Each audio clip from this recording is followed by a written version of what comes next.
Jadi warna bendera merah sama putih ada di dada para habaib, ada di dada para ulama, ada di dada para kiai. Jadi jangan curiga, kita cinta tanah air lebih cinta daripada orang-orang yang mengaku cinta Indonesia. Orang-orang yang mengaku cinta Indonesia, cinta Indonesia, cinta Indonesia, dia mulutnya 1000 bahasa. Ada orang Cina yang korupsi 35 triliun tapi rajin nyinyir dengan cat Habib yang penuh fitnah. Subscribe ya, like and share. Rekam baik-baik, dicatat baik-baik, rekam ini ya. Nggak ada di sejarah. Setelah keluar dari Sukamiskin, Bung Karno itu tidak diizinkan kemana-mana oleh Belanda. Ke Surabaya nggak boleh, ke Kediri nggak boleh, Jawa Timur nggak boleh, Madura nggak boleh, Jawa Tengah nggak boleh. Tahu siapa yang selamatkan Bung Karno pada waktu itu? Yang selamatkan Bung Karno pada waktu itu adalah, dan berhasil nego sama Belanda itu adalah Muhammad Husni Tamrin, anak Betawi ya, keturunan habaib. Habib itu ya, habaib, cuma dia menyembunyikannya gitu ya, agar dulu kan ada situasi lah yang kurang menyenangkan ya, dianggap pro sana pro sini gitu ya. Saudara sekalian yang dimuliakan Allah, tahu nggak kita pada waktu itu Muhammad Husni Tamrin jabatannya Volstrak. Volstrak itu ketua MPR DPR zaman Belanda dulu.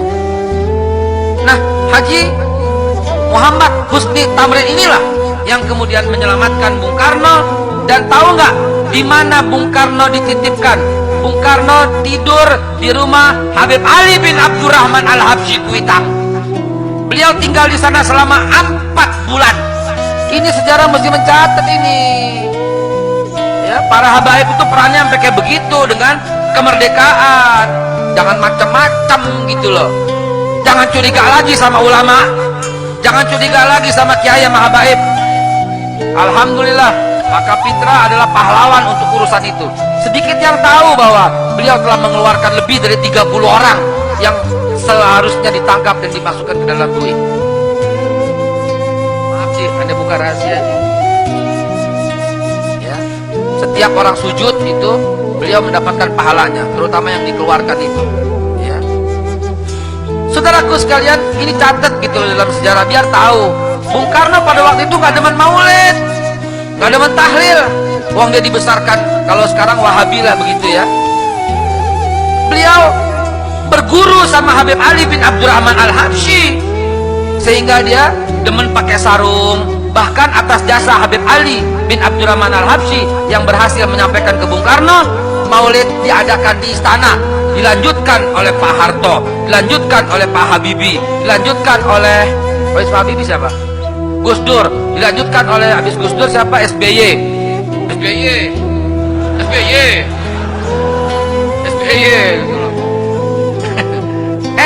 Pernah ya?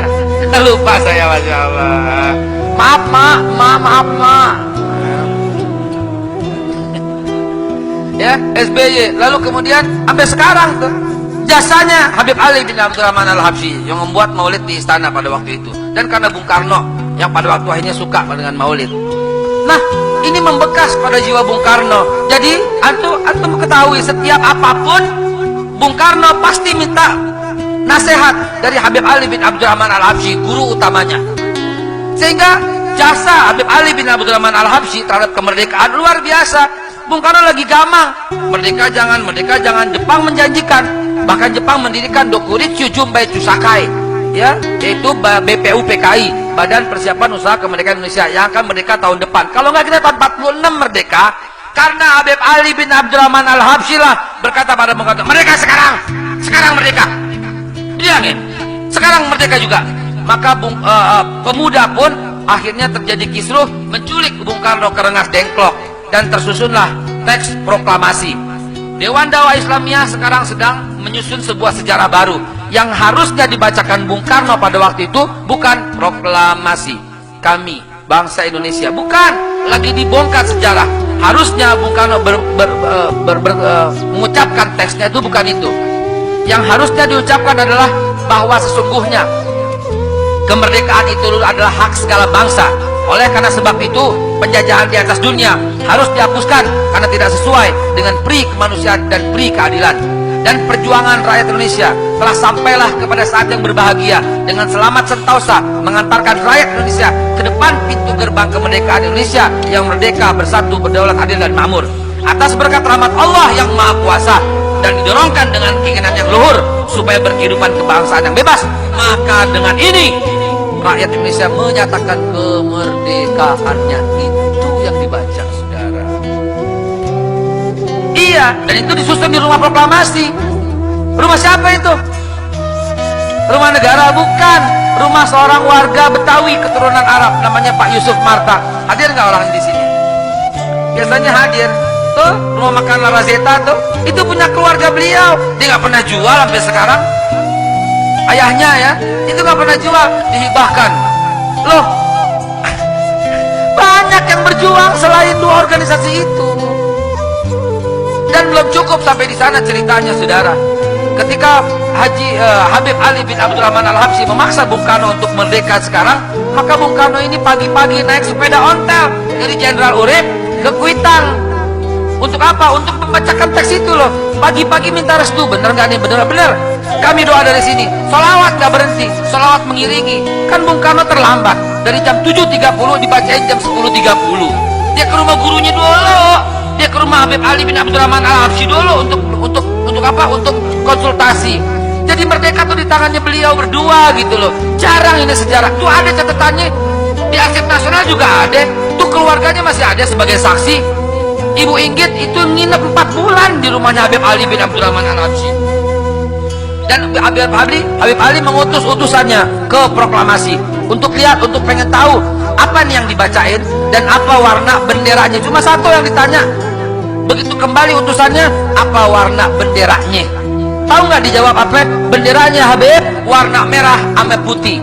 Langsung Habib Ali bin Abdurrahman Al-Habsyi naik lagi mimbar di Masjid Kuitang dan dikumpulkan semua masyarakat, karena pada hari itu persis hari Jumat tanggal 17 Agustus 1945. Apa isi khotbahnya? Hari ini Indonesia sudah merdeka.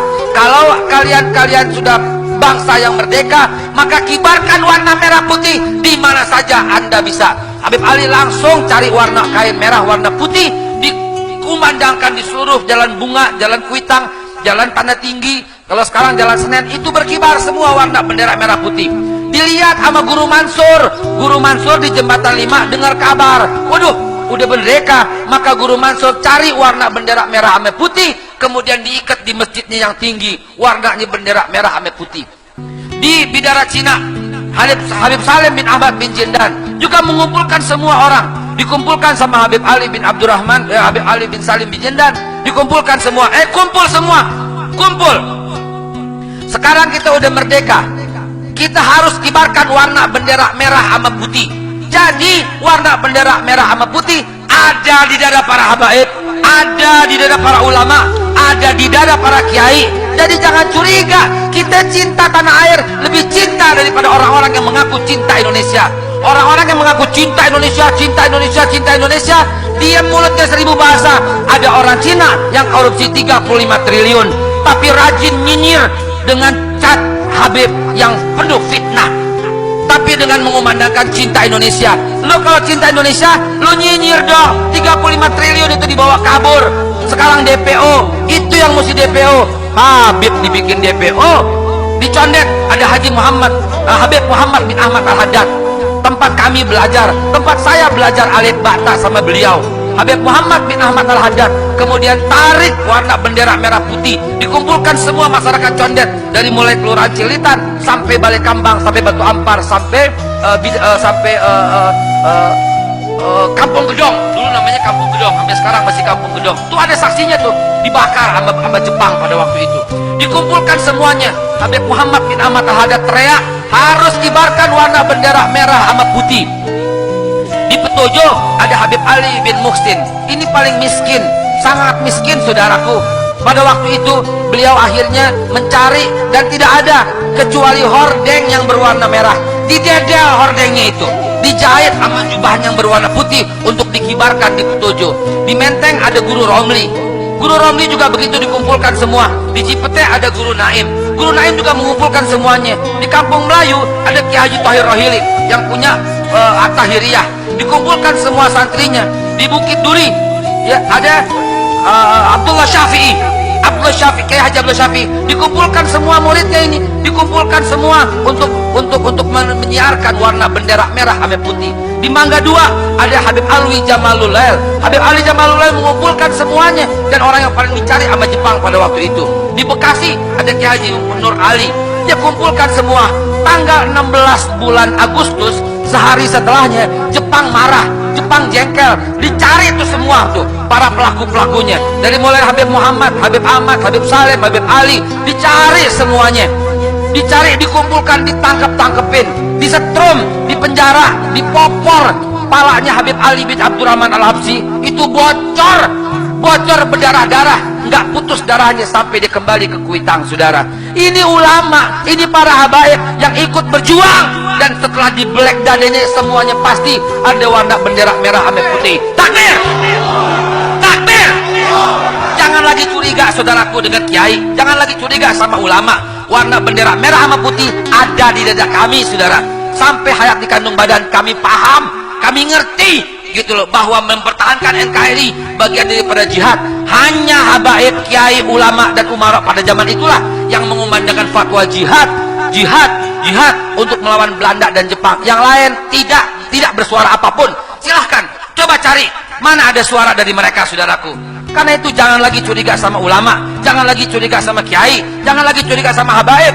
Mereka adalah para pejuang, pahlawan tanpa tanda jasa. Kalau tidak ada mereka, kemungkinan besar kita belum merdeka, saudaraku. Karena itu, mulai sekarang jaga yang 4, kaki jadi kepala, kepala jadi kaki, nggak boleh lepas. Pertama, Al-Quranul Karim. Yang kedua, hadis Nabi SAW. Yang ketiga, sunnah sahabat-sahabat. Yang keempat, ulama. Ini yang Nabi pesan. Taraktu fikum amrayni lan tadillu ma tamassaktum bihima, kitabullah wa sunnatan nabi, wa alaikum bisunnati usnatun khalafar rasyidin wal ulama warasatul anbiya. Selamat di kandung badan, insya Allah. Sudah waktunya kita langsung qomat, kita sholat isya berjamaah. Hadanallahu wa iyyakum ajmain. Billahi taufiq wal hidayah wal afu minkum. Wassalamualaikum warahmatullahi wabarakatuh.